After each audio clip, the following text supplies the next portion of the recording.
በአፋር ክልል በርሃሌ ወረዳ ነዋሪ የሆነው ወጣት ኡስማን መሐመድ ከጓደኞቹ ጋር በመሆን በበጎ ፈቃድ አካባቢ የማጽዳት ስራ ላይ ተሰማርተዋል። እየሰሩት በሚገኙት ስራ ማህበረሰቡን እያነቁ በመሆኑ ውጤቶች እያገኙ መሆኑን ነግሮናል። ዴሊ የአካባቢውን ሃይላንዶችን ሆነ ቆሻሻዎችን ሆነ በመሰብሰብ የማስወገድ ስራዎችን እንሰራለን።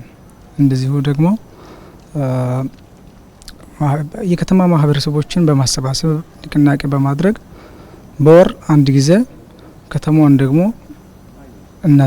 እናጸዳለን ማለት ነው። ጽዳት ላጋ በተያያዘ ብዙ ጊዜ የከተማው ህዝብ ብዙ ጊዜ ይሄ ቆሻሻን በማስወገድ ዙሪያ ላይ ብዙ አዋርስ አልነበራቸውም። አሁን ግን ልምድ እያደረጉ እየመጡ ነው።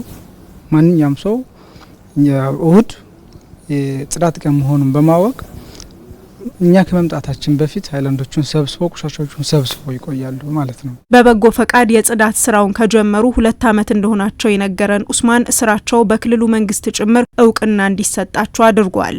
22 ወጣት ሆነን ነው ያደራጀነው። በራሳችን በጎ ፈቃደኝነት ነው።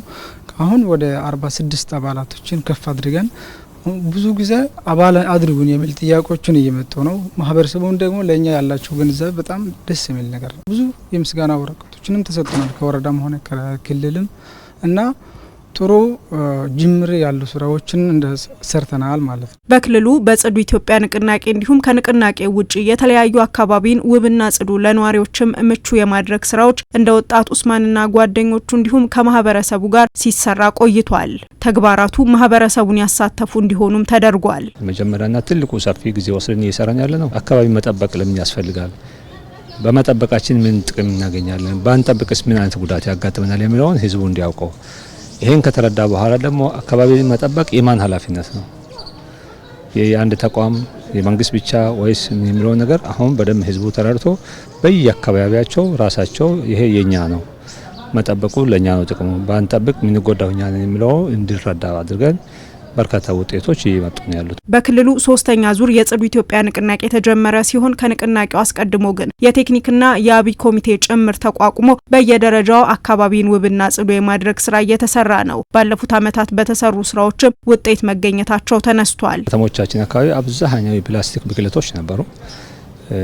የውሃ ምንጮቻችንን በመዝጋት እንስሳቶችም እየተመገቡት እንስሳቶችን ለሞት የሚያደርግ ሰውንም ጤና የሚጎዳ ነበርና እሱን አሁን በየከተማ ወጣቱ ተደራጅተው በበጎ ፍቃድ በፍቃደኝነታቸው ፕላስቲክ እየሰበሰቡ መልሶ ሪሳይክል አድርጎ ለሚጠቀሙ አካላት እያቀረቡ ገቢም እያመነጩ ያው አረንጓዴ ስራ እድል የምንለው አካባቢውን እያጸዱት ነው የሚገኙት። ጽዳት በንቅናቄ ብቻ የሚተገበር ባለመሆኑ በ3ኛው ዙር የጽዱ ኢትዮጵያ ንቅናቄ እንዲሁም በሌሎች ጊዜያቶች ክልሉን ውብና ጽዱ ለማድረግ እየተሰራ የሚገኘው ስራ ተጠናክሮ ይቀጥላል።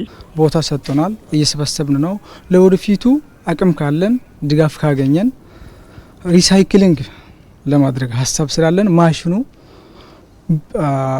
አግኝተን ሃይላንዶችን ሪሳይክሊንግ አግኝተን የገቢ ምንጭ ለማድረግም እንፈልጋለን ማለት ነው። ወጣት ኡስማንና ጓደኞቹ በቀጣይ ማህበራቸው የጽዳት ስራውን አጠናክሮ በመቀጠል ገቢ ወደ ማግኘት ለመሸጋገርም እየሰራ ነው። የአደገኛ ኬሚካሎች፣ የፕላስቲክ እና የድምጽ ብክለቶችን በፍጥነት ለማስተካከልና ጎን ለጎን ደግሞ የአረንጓዴ አሻራውን መርሃ ግብራችንን ለማሳካት እንጂ የጽዳት ስራ በ3 ወር ወይም በተወሰነ ጊዜ የሚገደብ አይደለም።